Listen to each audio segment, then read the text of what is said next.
You must take control of your mind if you're going to have a happy life. Otherwise, you're going to have to deal with this generating machine called the mind, and it'll put out any darn thing it wants. And sometimes it'll put out stuff that'll make you feel miserable. Yes, this takes practice. Practice, practice over and over again. Is this a big job? Yeah, a lot of these things I'm telling you are a job. But no, nobody ever said you just get born onto this earth and everything would be easy. There are things that we need to learn in order to make life easy. That's just how it is. So get with it. Please, while you still have time, join in.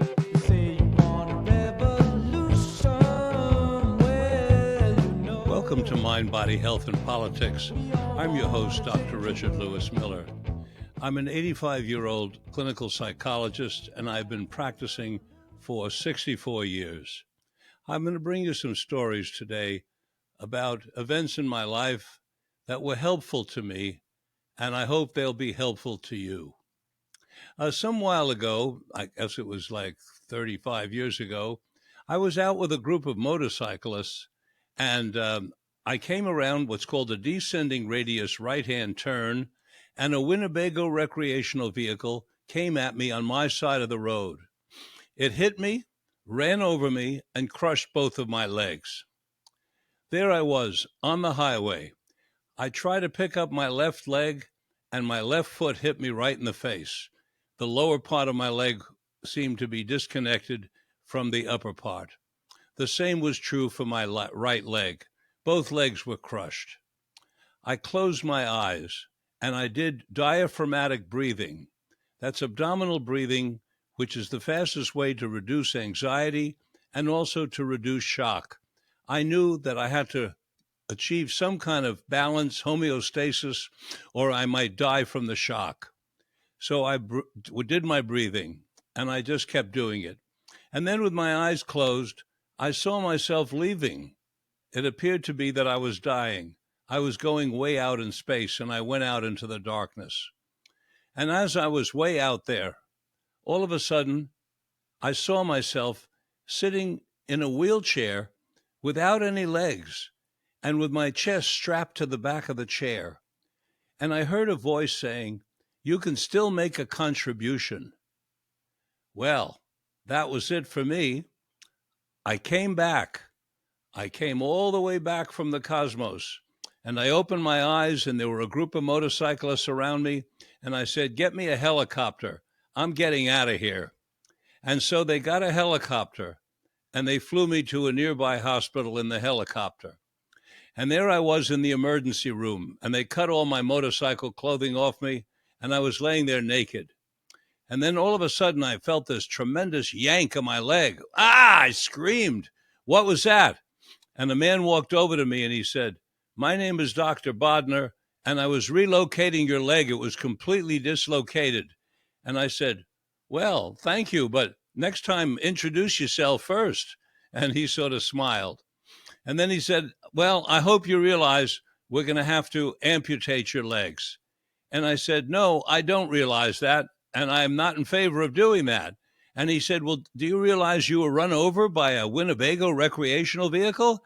And I said, "Of course I do. I was there." And he said, "Well," he said, "you could be bleeding out right now."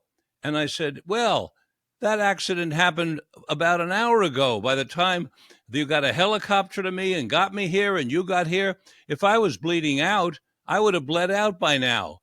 How about doing an angiogram?" So they did an angiogram, which means going into the arteries in your body and seeing, what the damage is.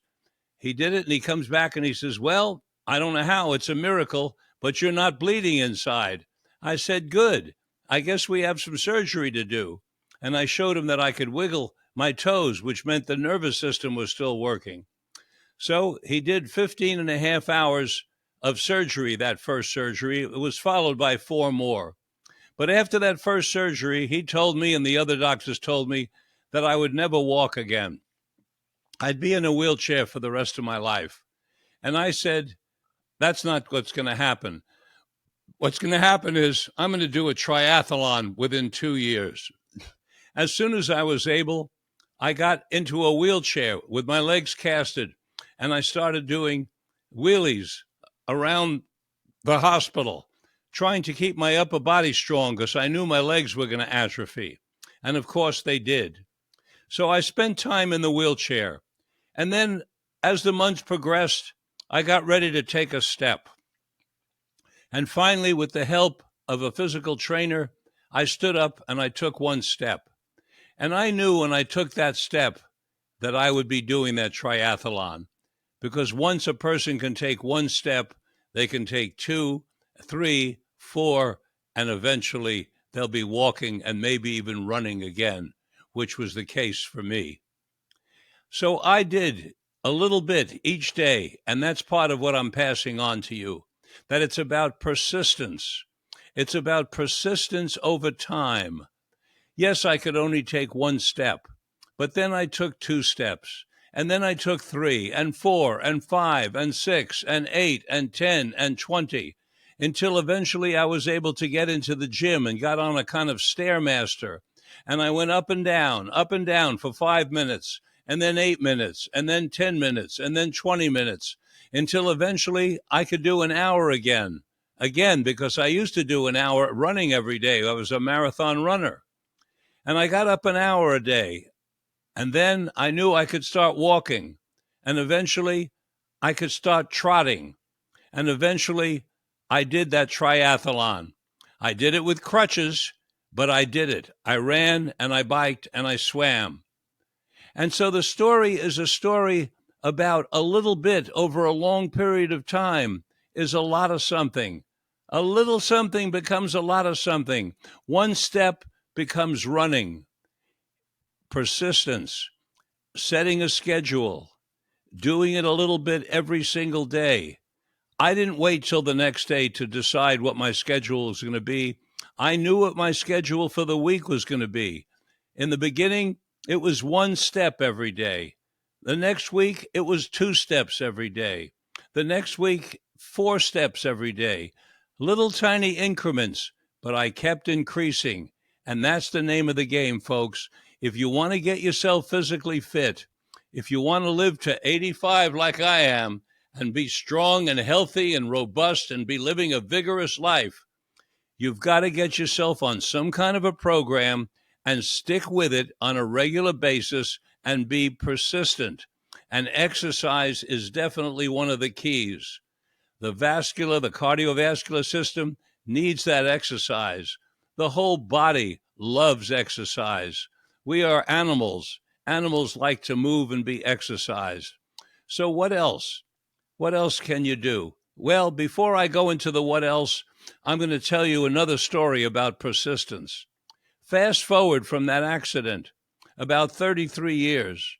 The pandemic comes along a few years ago, 2020. My gym closes. I stop going to the gym. My legs start to atrophy again. The next thing I know, I can't walk again. I'm walking with a stick. I'm walking with a cane. I'm walking with 2 sticks. I can't walk around the house without a stick and a cane because I've got so much atrophy so rapidly. How does this come about? Well, when we're 50 years old, approximately, we start to lose muscle mass every year, somewhere between 1% and 3% every single year. That means between the age of 50 and 70, if you lose 1% a year, in 20 years, you lose 20% of your muscle mass. If you happen to be in that 3% category, oh my word, in 20 years, you could lose 60% of your muscle mass. Is it any wonder that we have this picture in our mind of old people walking all stooped over? Why?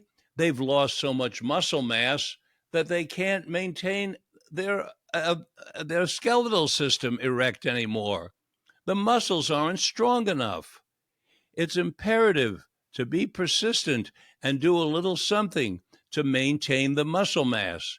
So here I was, back to the stick, back to canes, and what did I do? I went on a vigorous weightlifting program. I signed up with a physical trainer in Fort Bragg, California named Mike Mehouse, and he got me going. 4 days a week, I lifted weights with Mike. I still do, 18 months later. But after about 14 months of lifting weights regularly, I threw away the cane. Well, actually, I put it aside. And the walking stick. I didn't throw it away. I put it aside. Never can tell when you might need it again.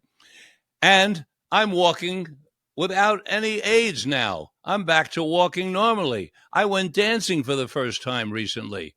Persistence, a little weightlifting. Well, it was a lot, actually, 4 days a week, but it was every single week. It was the persistence over time that built up the muscles that allowed me to walk again. 2 experiences in my life, very important, that taught me about the importance of persistence of an endeavor over time, because a little something over a long period of time does become a lot of something. Now, how can you do that? You're saying to me, well, you have time. You were able, because you're 85, you had time to go to the gym or work out with this trainer, but I don't have time. I work all the time. Well, then you have to figure out a way to do it while you work, and I've got the answer for you. How is that? You do what I call dog exercise. What is dog exercise? Well, my dogs don't sign up for a class or a weightlifting class and go and do it for an hour. No. You know what my dogs do? They stretch. While they're walking. They do the downward dog. They go like this. They go out for a run. They build the exercise and the fitness into their daily lives. And that's what I recommend to those of you who can't go to a gym or hire a trainer. What can you do? You can sit down and stand up and sit down and stand up 15 times. If you can't do 15, do 3, do 5, do any amount, but do it every single day. And the following week, add 1, and the next week, add 1, and then keep adding 1. I find if I'm driving a car, I pull over on the side of the road every hour, and I sit down and stand up 15 times, take a break, 15 times, take a break, 15 times.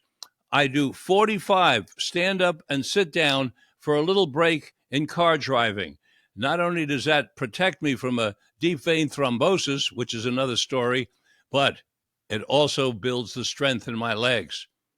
Imagine on a 3-hour trip, I stop 3 times, 45 times, times 3. I've done 135. You do that several days a week, it really adds up. What about when you go to the bank? You're standing on line. Go up on your toes, come down. Go up on your toes, come down. Or do a squat. You can do that in the bank. How about when you're at the store? You're online at Safeway. You do a little exercise. Kneel down, stand up. Kneel down, stand up. Figure out a way to build exercises into the activities that you're doing anyway. You go to the post office, there's a line. That's an opportunity for a lot of exercise. All of these things add up. A little bit at the cleaners, a little bit at Safeway, a little bit in the post office, a little bit while you're getting gasoline. At the end of the week, there's all these little bits, adds up to a lot of little bits, and it adds up to increased muscle mass, which is what you need. What can you do for your upper body? You can do push-ups, a little break from work. You've got a 5-minute break. Get down and do 3 push-ups. Oh, you can only do 1? Do 1 push-up.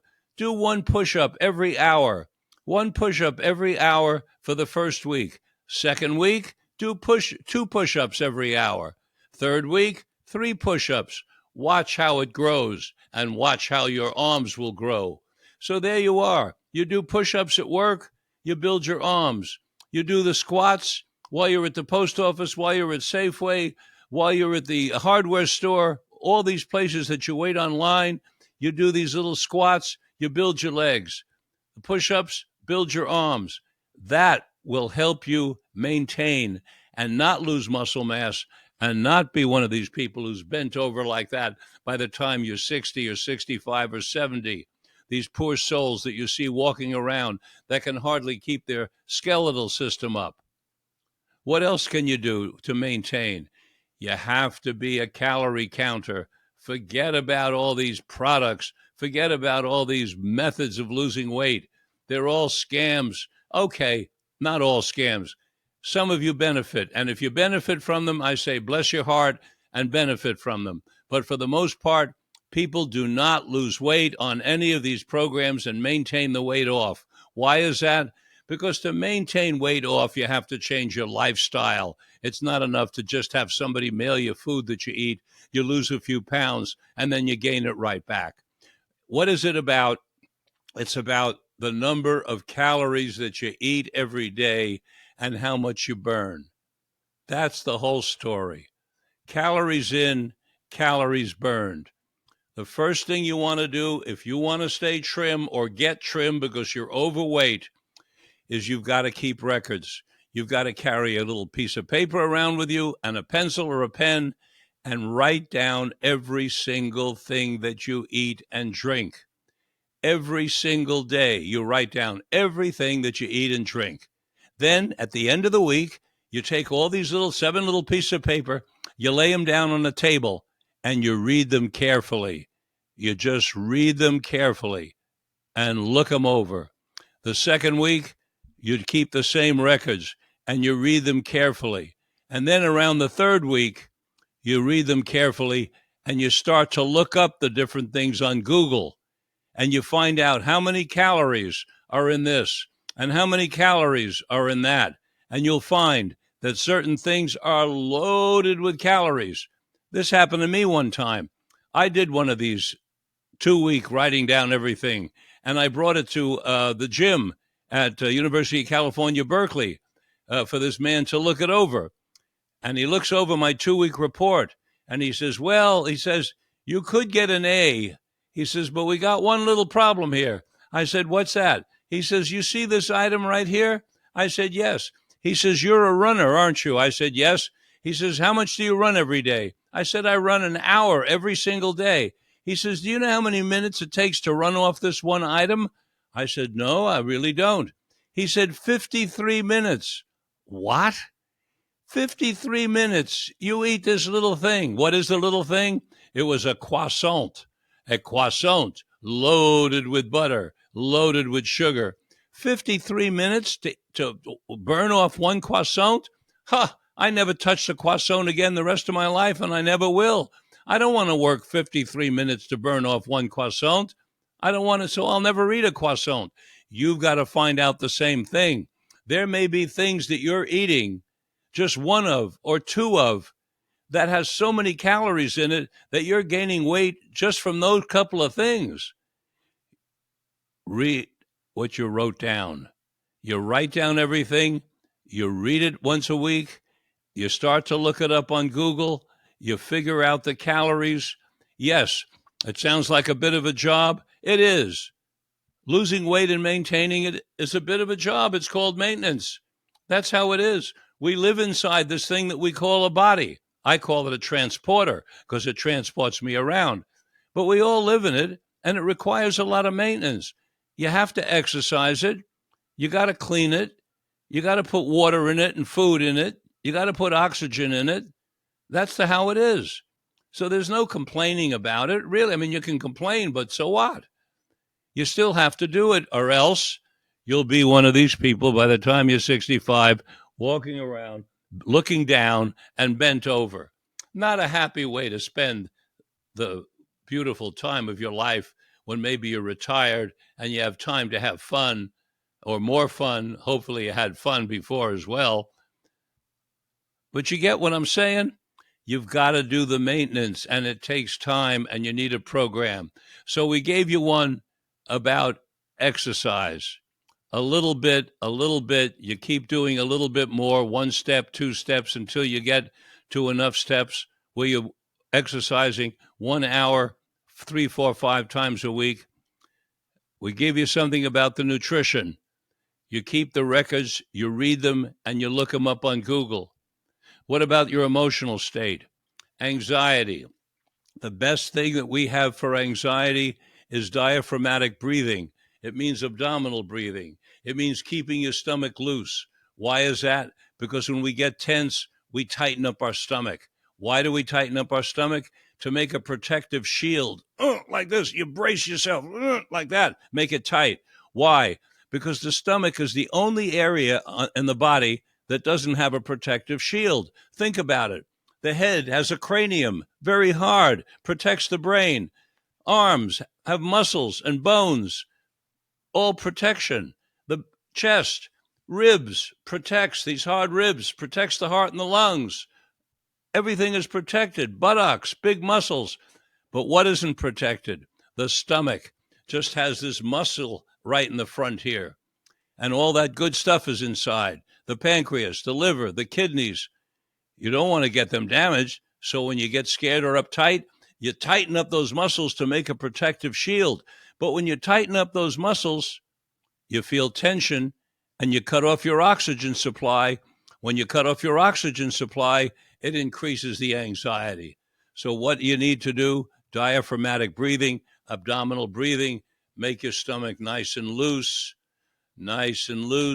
and then your anxiety goes down. I promise you, diaphragmatic breathing, abdominal breathing is faster than a speeding Valium.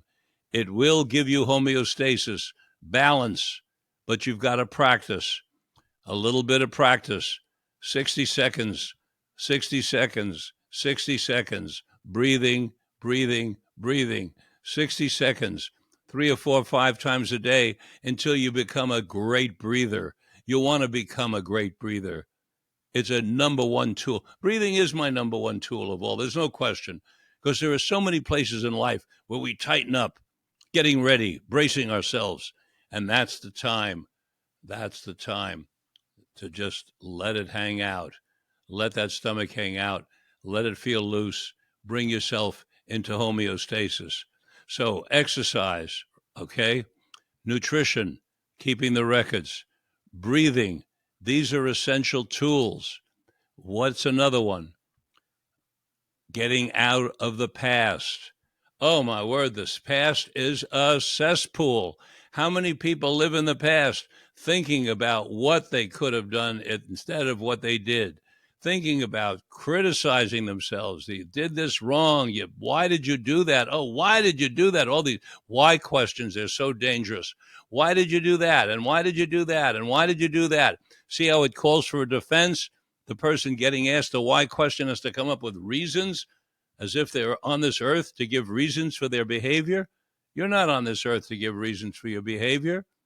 No, you're on this earth to live and have a good time. The past is a cesspool. The only value there is in the past is when you can go into the past and look at something and learn so that you don't repeat an error. Yes, George Santayana, the great classic pragmatic philosopher, said, those who don't learn from history are doomed to repeat it. That is true. But you have to focus on what you're looking at so that you do it differently and not focus on coulda, woulda, shoulda, how I could have done it different. What could I do? No, forget all that stuff. Emotionally, you want to get into the present. Yes, there's such a thing as planning for the future, but emotionally, you want to be in the present with your feelings. You want to be present for the people in front of you, so you look them right in the eye and you make contact. And when you say to somebody, how are you? You really mean, how are you? It's not just a throwaway kind of phrase. How are you? Good to meet you, meaning you really mean it, okay? These are very important tools, very important tools. The past, again, I'm going to say it over and over again until we're all green in the face. The past is a cesspool of all kinds of junk, and you want to stay away from it. Now, some people are going to say, well, easier said than done, but my mind is such a mind that I keep thinking of the past. Well, you know what that means? That means you got to have a runaway mind, because the mind isn't the boss. No, the mind is a tool, just like the lungs and the heart. These are all things that work for us. The mind is just another tool. We have to learn how to use the tool. The computer just doesn't suddenly start on your desk and start telling you things and showing pictures. You give it direction, and then it does what you want. Same thing with the mind. You've got to practice. Yes, it takes practice because the mind is very powerful and it's going to want to be the boss. and it's going to want to generate ideas and generate pictures, whether you want to or not. You need to take control so it generates the kind of pictures that you want, not what it wants. It generates the kind of thoughts that you want rather than what it wants. You must take control of your mind if you're going to have a happy life. Otherwise, you're going to have to deal with this generating machine called a mind, and it'll put out any darn thing it wants. And sometimes it'll put out stuff that'll make you feel miserable. Yes, this takes practice. Practice over and over again. Is this a big job? Yeah, a lot of these things I'm telling you are a job. But no, nobody ever said you just get born onto this earth and everything would be easy. There are things that we need to learn in order to make life easy. That's just how it is. So get with it, please, while you still have time. Join in. You must take control of your mind. A few minutes every day. A few minutes of what? A few minutes of telling your mind what to do. Just a few minutes telling your mind, think about being on a beautiful beach. It's nice and warm. You can hear the waves in the background. And you just keep pushing your mind to have that beautiful picture of you on the beach. You keep suggesting that to your mind. Or you have a negative thought, you replace it with a positive thought. You have some self-criticism of yourself and it makes you feel bad, as it does to all of us when we do that. Replace it. Say something really nice about yourself. What do you really like about yourself? Say it out loud. Say it out loud till you hear it. Say something really nice. I really like the way or even say it to yourself. Say his name is Fred. You say, Fred, I really like the way you say hello to people, or something else, or whatever it happens to be. So you replace a negative by purposely saying a positive, and you say it out loud, and you repeat it, and you repeat it, and you keep practicing taking control of your mind in different ways. Practice a picture. I gave you one, being on a beautiful, warm beach. You may have another one. Maybe you like a picture of yourself having a nice meal, or a picture of yourself dancing, or a picture of yourself at work accomplishing some task. Have some pictures ready to use that you put into your mind anytime your mind puts out some picture that's, icky, something you don't want to ever see, you don't want to know about. You immediately come in with these other pictures and you put them on the screen over and over and over and over again. You can't do it too much. You want to have a nice little catalog of lovely pictures and lovely thoughts that you bring in right away when the mind tries to take over and become the boss. That's what the mind wants to do. Okay, so you've got some tools now for the mind. What other kind of things are we going to look at? Well, for those of you who are retired, it's really important to have purpose. The last thing you want to do is wake up in the morning and have absolutely no idea what you're going to do. Now, I'm not saying never. Sure, there's some times when you'd like to have that, maybe on a vacation. Good enough, but not for your daily fare. For your daily fare, you want to wake up in the morning and have purpose, something that you know you're going to do, that you want to do, that you like to do. And you should have it planned the day before so you don't wake up in the morning and go, oh, what am I going to do today? Oh, that's terrible. No, it's got to be, I know what I'm going to do today. And you can find things. Please don't tell me I can't find anything, because there's so much in life out there. You can find something. And it can be something simple, like making a rock wall. It could be something simple, like volunteering at the food bank. It could be something simple, like just going out for a walk in a town and seeing if there's somebody you can help. That's for retired people. For those of you who are working, your work is a purpose. So you know you're going to get up in the morning and go to work. But remember, when you go to work, you get these little breaks where you get to do the exercise, the ones I talked about, remember? The push-ups and the squats? Yeah, And the same when you're doing your chores around town. You get to do all those things. You build the exercise and you build the breathing into your daily routine so it becomes part of your life, part of your life. I always think, I mentioned before that dogs don't go to exercise classes, and they don't. Animals don't. They build all this stuff right into their daily lives. And I think that's a good thing for us all to do. That's what I'm trying to do. Build as much of it into daily life. I want to talk a bit about hydration. I think hydration is very important. Supposedly, we're made up of 86% water. So that's a pretty high percentage of water. We need water, and we need quite a bit of it.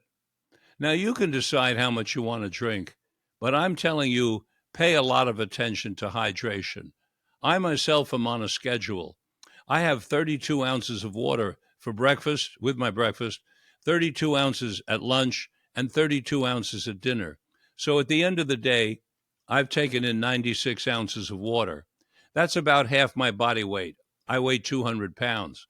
I once weighed 300 pounds, by the way, and I'll tell you about that sometime. That was really something. But I haven't weighed 300 pounds in decades. I'm 200 pounds now, and I take in about 100 ounces of water, 96 ounces to be exact. It makes me feel really good. I'm recommending that you hydrate and that you stay on top of hydration in the same way you're going to stay on top of exercise, of breathing, of clearing your mind of negative thoughts. These are all essential ingredients to having a graceful life and being robust as you get older. Getting older does not have to be a decline at all. Do I look like I'm declining? I don't feel like I'm declining. I may be inclining once in a while. Just kidding. But I'm not. But I'm not. I'm not declining. I'm having a great life. I feel spiritually as strong as I did when I was 19. Now, do I have some aches and pains because I'm 85? Of course I do. I don't remember whether I had aches and pains at 19, but I can tell you that my spirit is just as strong because I feel competent. And I feel competent because I'm doing all these things on the program that I'm sharing with you. Because my hope is that each of you will also make yourself competent. Now, I'm sharing a lot of these things on something called Instagram. And so if you want to follow me on Instagram, I'm at something called at Dr. Richard Lewis Miller on Instagram, and you can get reminders of what I'm talking about here at length. You can pick up the reminders on Instagram. They're little 2-minute health education broadcasts that I've been doing. So let me see if I have missed anything that I want to talk about today. Well, yes, I want to talk about acting your age. Acting your age is dangerous. You don't want to act your age. Why is that? Because you may have preconceived notions of what people act like at certain ages. And those preconceived notions of what people act like at certain ages might be based on the movies, on Hollywood, on something you read, on something about people who are aging, but that doesn't mean you need to be part of that group. Ageism, when you treat somebody based on what their chronological age is rather than how they are actually acting, how they bring to the table what it is that they have available. That is how you want to treat a person.